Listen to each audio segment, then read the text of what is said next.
Was that something that you were aware of? Obviously, you would later go on to leave, but like at that point in that FA Cup run, were you aware of it? Yeah, my agent told me at the time, Everton, and I think it was Wigan and Wolves. Well, Wolves, I spoke to Wolves actually. One of the chief execs spoke to my agent, but that sort of time I wasn't prepared to leave. Obviously, I think Wolves might be in a championship going for promotion. I think they actually did get promoted, but Everton was a big one for me. I would have probably have gone, but it wasn't a confirmation of a bid. They were just wary of what I was achieving at Cardiff. So yeah, I had a few interested at the time, but I was just concentrating after that FA Cup to go back and then try and get promoted with Cardiff. Yeah, so I think it's difficult, isn't it? Because I think you still get grief sometimes. I think it's fair to say about the leaving, and I also feel like you've never really been given your opportunity or an opportunity to fully tell what happened in your story. And I mean, I said to you earlier, like, at the year you left, Peter Risdale absolutely hung you out to dry in the press. But as a player in your early 20s or whatever, like, you're not in a position to respond to that. How difficult is it for a young man who's, there's obviously a lot of, tabloid rumours around Cardiff that people are in for you, you're going to go, your contract's running down, and then the chairman or the chief executive comes out and says he's playing like his head's been turned. It's not, in my opinion, that's not the way you should go about things, but what's that like for you at that point? Like, take us right back to that point. Yeah, obviously, see the chairman come out, which don't know anything about what you're doing day in, day out, and accuse you of something which is, I'll tell you the whole truth now, which really happened. It's the biggest load of shit I've ever read in my life, but I wasn't bothered, I didn't care. I just wanted to play football, and I remember Stoke come in January, deadline day. £6 million, which is about 50 million now. How was that good?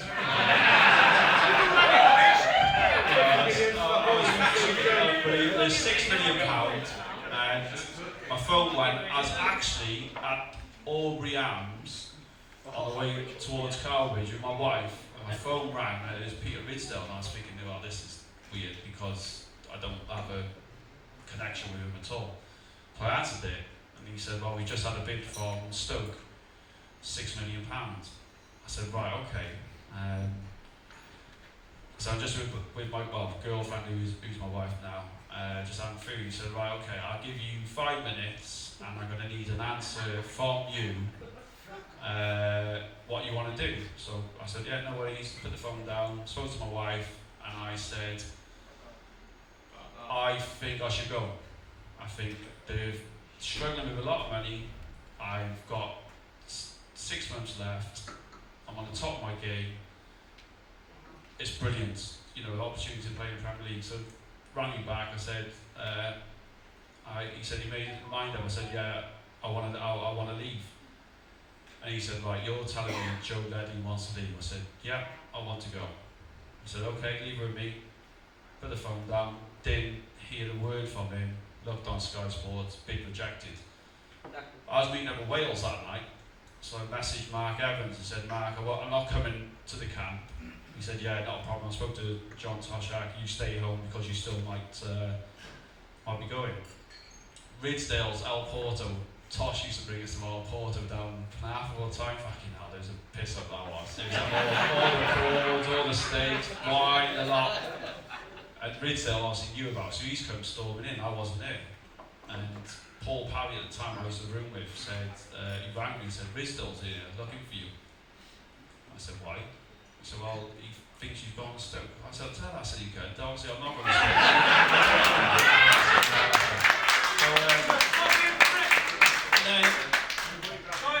Time went, I met with Wales, I come back to Cardiff then obviously after international duty, and I spoke to Peter. I said, listen, I'm quite disappointed in, I told you I wanted to go. And he said, but honestly, Joe, don't worry about it.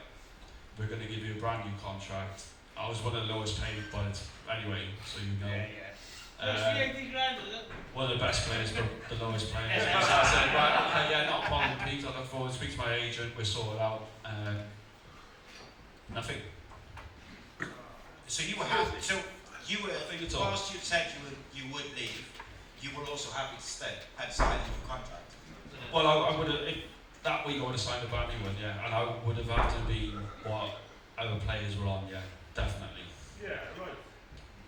And in fairness, the age that you were at, the form you were in, you deserved to be on the same as the sort of top earners in that squad and that team at the time. So he comes out and says that. Dave Jones, and I think that's backed you publicly pretty quickly after it. Was there any conversations between like your teammates or your mates and the people you were close to within that squad who kind of saying, hang on a minute, how come he's saying that in the press? Because it's bang out of order in my opinion. Well, another thing which pissed me off as well when I was playing is I was captain of Cardiff. So for me, I was so proud. And then he knew my contract was coming to an end. And I'm best mates with Mark Hudson. Like, I'm godparents of his children. And Dave called me and said, I'm taking the captaincy off you. I'm going to give it to Mark Hudson. And for me, that, hurt me, pissed me off. And then I was thinking, do you know what? You want me to try and sign a new contract, but you saying you're praying that you want me to do, which I've never even seen. But then that's going to make my mind even more against it, which I never had. But I thought, you know what?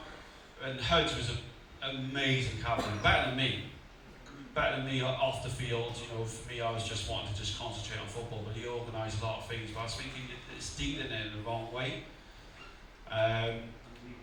But I was still waiting for this contract. I never had the actual official offer until after the playoff final.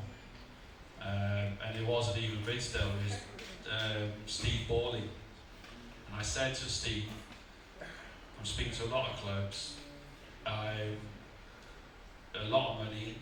If I don't become the highest paid player, I wasn't demanding, I just thought what I've achieved, I was captain, went to the playoffs, I'm a Welsh international, I want to be the highest paid player at Cardiff. And he said to me, I can't do that. We can give you this. And I was like, no, I know what people was on. People talk. And I was like, that is not good enough. I want to be the highest paid player. And it's not being greedy. I was on the lowest from the age of 19 to 23. So 4 years. And I thought, but again, it's different. When you come from the academy, they treat you a lot different. They do. They treat you like they think you're still an academy player. And I said to Steve, thank you so much. Like, you're the only person who's actually rang me and offered me a contract, but it's not going to happen unless I'm having that. And they turned around and said, Joe, we can't give you that. And I said, right, I'm gone. I don't think they believed I was going to do it. That was a scary thing. I don't think they realised I was going to leave. And I left. That's good for you. That's why you have cash here. Chops was the highest paid, yeah. I don't know whether he had something in his contract, but he had to be highest paid, I don't know, but they wouldn't give it to me anyway. Yeah, I think he did mention something along those lines when we did one with him, actually. It'd just be 1p more, like, on Sunday. Joe, you're not going to find influence in the change rooms when teams are more money? Not really, because Chops is brilliant, to be fair. He's but it's a team game, isn't it? yeah, of course. And when you're playing against people who, Gavin Ringer's probably on more than me. And when you're... But that makes you off, though. Yeah, deep down it does, yeah, 100%. It's like anyone who's in this, if you're a plasterer and you're on less and you're doing double the amount, you're going to get pissed off. Because I even like, so yeah, but I was promised certain things and certain things didn't happen, and you get treated completely different as a academy player. It's about feeling appreciated, isn't it, as well? It's like when you're an academy player, you expect to be one of the lower paid players. But then as you go through, the questions will be in the second half of it, okay?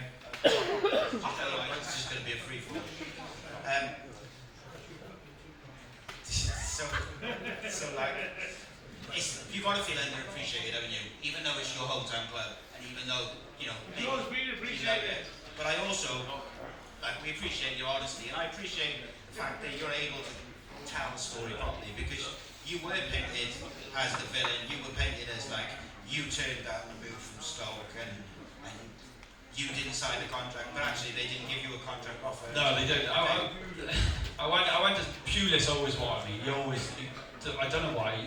He eventually did further down the line, but I went with my agent to Stoke, and I went there, and Tony really wanted me, but then he said the compensation, because I was an international, I was captain of Cardiff, I played to him, I didn't know what it was going to be, but in that conversation, I was playing centre midfield at Cardiff, and he was talking to me like I was going to play left back at Stoke, and I was thinking the last thing I want to do with fucking Stoke is play left back and get bombarded, get out my feet and just hit as hard as I can on the channel. So I left that conversation with my agent. The minute we left, he said, "What do you think?" I went, "I'm not sure about that." He said exactly the same thing. He said, "I don't think you can play left back." I said, "I don't think I can play left back in the Premier League against these." Going back when I was quick as fuck, I went really slow at a quick time. So I was thinking, against these wingers, it's not going to happen. So I left that conversation, and to be fair, a lot of these Premier League teams were umping and ahhing about compensation, because I was 23 at the time, so they didn't know if it went to court, it could have been 2, could have been 8. They didn't know how much it was going to be. And then, like obviously you moved to Celtic and very, very successful there, playing at the absolute top level. Did it grate on you though for a bit, like the way you were portrayed and kind of leaving your hometown club? Did it bother you afterwards, or were you able to kind of leave it behind you? Yeah, I remember Blackpool in the final. I was crying my eyes out because I knew more or less I was going to be leaving, and it pissed me off. I remember looking at every single player in that room just for, you let me down. Obviously it didn't, but I was thinking like, my life now is changing. I've been brought up in Cardiff, and I'm going to have to move now because one 9-minute game, and it changed your life. But looking back, for the best, 100%.